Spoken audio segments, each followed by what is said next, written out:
Welcome to Luca and Miguel. Enjoy the video. You start by turning on the hotspot and preparing the PC network stack. On Android, enable hotspot and pick WPA2 because encryption protects data. Choose 2, 4 GHz for range or 5 GHz for speed. Make note of SSID and password. On your PC, enable the Wi-Fi adapter and close VPNs or airplane mode so the adapter can scan.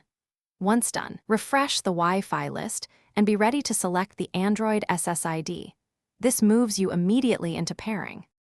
You now connect and configure the link depending on method.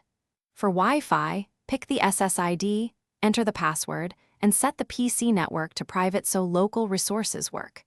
If you prefer USB tethering for stability, plug the cable and enable USB tethering on Android. This creates a direct network interface on the PC.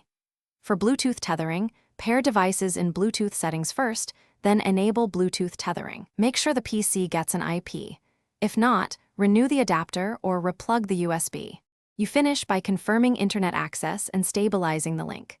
Open a browser to verify pages load and check the PC's IP to ensure DHCP assigned one. If things fail, restart the hotspot, toggle PC Wi-Fi, or switch to USB tethering for a more reliable connection. Also try turning airplane mode on your phone for 5 to 10 seconds to reset the mobile radio. This often clears carrier glitches. Finally, keep battery saver off on the phone. It can restrict tethering traffic and drop the link. Thanks for watching and please subscribe. It's the best investment you'll ever make.